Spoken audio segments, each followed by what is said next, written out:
Le départ de Christian Horner de Red Bull Racing n'était pas seulement un simple changement de direction dans la Formule 1. C'était la fin d'une époque qui a duré plus d'une décennie et demie, marquée par des victoires historiques, mais aussi par des controverses qui ont ébranlé les structures internes de l'équipe de Milton Keynes.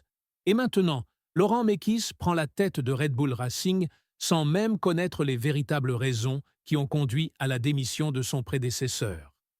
Ce manque de transparence cache-t-il quelque chose de bien plus important que nous ne l'imaginons? Pour comprendre l'ampleur de ce changement, il faut revenir au début de l'année 2025. Christian Horner n'était pas seulement le directeur de l'écurie Red Bull, il était pratiquement l'âme de l'opération depuis le premier jour.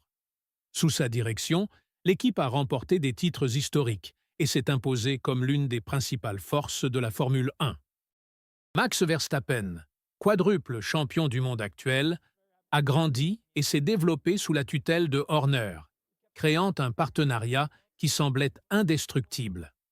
Mais au cours des 18 derniers mois, des fissures ont commencé à apparaître dans cette structure apparemment solide. Les premières turbulences sont apparues avec les allégations de comportement inapproprié portées contre Horner par un membre du personnel de l'équipe. Bien qu'il ait été innocenté à 2 reprises par les enquêtes internes de Red Bull, le mal était déjà fait. L'image de stabilité et de professionnalisme que Horner avait cultivé au fil des ans a commencé à s'effriter. Et comme si cela ne suffisait pas, des figures clés de l'équipe ont commencé à quitter le navire. Adrian Newey, le génial concepteur des voitures dominantes de Red Bull, a décidé de partir. Jonathan Whitley, stratège de confiance, a également fait ses valises. Rob Marshall, autre nom important de l'ingénierie, a suivi le même chemin. Coïncidence? Difficilement. L'hémorragie des talents ne s'est pas arrêtée là. D'autres grands noms de l'ingénierie et de la stratégie ont commencé à remettre en question l'environnement de travail à Milton Keynes. Des rumeurs d'instabilité interne se sont répandues dans le paddock, créant un climat d'incertitude qui a certainement affecté le moral de l'équipe. Dans un sport où la confiance et la cohésion sont essentielles à la réussite, ces départs ont porté un coup dévastateur à la structure que Horner avait mise en place au fil des ans. Mais ce qui a vraiment scellé le destin de Horner, ce sont les performances sur la piste. Red Bull, qui dominait les circuits avec une autorité quasi absolue il y a quelques années, a commencé à montrer des signes inquiétants de déclin. Dans la saison 2025, l'équipe n'occupe que la 4e place du championnat des constructeurs, une position humiliante pour ceux qui ont l'habitude de se battre pour les titres. McLaren a pris le rôle de dominateur, tandis que Ferrari, désormais avec Lewis Hamilton dans ses rangs, et Mercedes ont devancé Red Bull au classement. Pour une équipe habituée à la victoire, cette réalité a dû être inacceptable pour les dirigeants autrichiens. Le contraste est encore plus frappant lorsque l'on compare cette situation à l'âge d'or de Red Bull. Entre 2021 et 2023, l'équipe semblait imbattable. Verstappen a accumulé les titres mondiaux consécutifs, et les voitures Red Bull dominaient de manière si convaincante qu'elles ont même été accusées de rendre les courses prévisibles. Comment une organisation qui a atteint un tel niveau d'excellence a-t-elle pu décliner aussi brutalement? La réponse réside peut-être dans l'instabilité managériale qui s'est installée en coulisses. C'est alors que, dans les jours qui ont suivi le Grand Prix de Grande-Bretagne, la bombe a explosé. Christian Horner a été licencié de manière abrupte et Laurent Mekies, qui dirigeait Racing Bulls, a été promu au poste de PDG de Red Bull Racing. Mais voici le détail le plus intrigant de toute cette histoire. Mekies a publiquement avoué n'avoir jamais été informé des véritables raisons du licenciement de Horner. En ses propres termes, lorsqu'on lui a demandé si Red Bull avait expliqué les raisons de cette décision, il a été catégorique. La réponse courte est non, ils ne l'ont pas expliqué. Comment est-il possible qu'un changement aussi radical ait été opéré sans que le nouveau dirigeant en connaisse les raisons? Ce manque de transparence soulève de très sérieuses questions sur la manière dont Red Bull gère cette transition. Les véritables raisons sont-elles si graves que même Mekies ne peut les connaître? Ou existe-t-il une stratégie plus large derrière ce manque apparent de communication interne? Mekis a révélé qu'au lieu de fournir des explications sur le passé, Red Bull s'était contenté de présenter les objectifs futurs de l'équipe.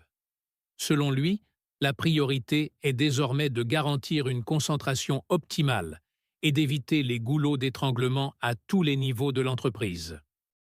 Des mots qui ressemblent davantage à un manuel d'entreprise qu'à une explication convaincante pour un changement d'une telle ampleur. Et lorsqu'on l'a interrogé sur la nature à long terme de sa nomination, Mekies est resté évasif, admettant qu'il ne pouvait garantir son maintien indéfini à ce poste, tout comme aucun autre chef d'équipe en Formule 1. Cette situation crée un scénario inquiétant pour Red Bull Racing. Comment une équipe peut-elle se relever et revenir au sommet lorsque son nouveau dirigeant n'a pas une connaissance approfondie des problèmes qui ont conduit à sa chute? Comment Mekis peut-il mettre en œuvre des changements efficaces s'il ne sait pas exactement ce qui n'a pas fonctionné dans le passé? Et surtout, ce manque de transparence n'est-il pas en réalité le signe que les problèmes internes de Red Bull sont bien plus profonds qu'ils ne le semblent? La pression qui pèse sur Mekies est immense. Il doit renverser une situation qui s'est détériorée pendant plus d'1 an, regagner la confiance des pilotes, reconquérir le respect des employés qui sont restés dans l'équipe et surtout, faire tout cela sans avoir accès à toutes les informations qui pourraient être cruciales pour ce processus. C'est comme essayer de réparer un moteur sans savoir exactement quelle pièce est cassée. Le temps joue contre Red Bull Racing. Avec 10 courses restantes dans la saison 2025, l'équipe doit rapidement montrer des signes de reprise. L'écart de 42 points avec Mercedes peut sembler gérable, mais les 66 points de retard sur Ferrari représentent un défi beaucoup plus important. Et avec McLaren en tête, la lutte pour la 2e place du championnat est devenue l'objectif maximal réaliste pour Red Bull à l'heure actuelle. Max Verstappen, quadruple champion du monde, n'est certainement pas satisfait de la situation actuelle de son équipe. Habitué à se battre pour les victoires et les titres, le pilote néerlandais se retrouve désormais dans une position inconfortable, contraint d'accepter des résultats médiocres, tandis que ses rivaux célèbrent leur succès sur la plus haute marche du podium. La question est la suivante. Combien de temps Verstappen va-t-il tolérer cette situation? Et s'il décide que son avenir est ailleurs, quel serait le destin de Red Bull Racing? La situation devient encore plus délicate lorsque l'on considère la loyauté dont Verstappen a toujours fait preuve envers Red Bull. C'est cette équipe qui a misé sur son potentiel alors qu'il n'était encore qu'un jeune talent, et c'est sous la direction de Horner qu'il est devenu quadruple champion du monde. Mais la patience de tout pilote a des limites, surtout lorsqu'il s'agit d'une personne au sommet de sa carrière.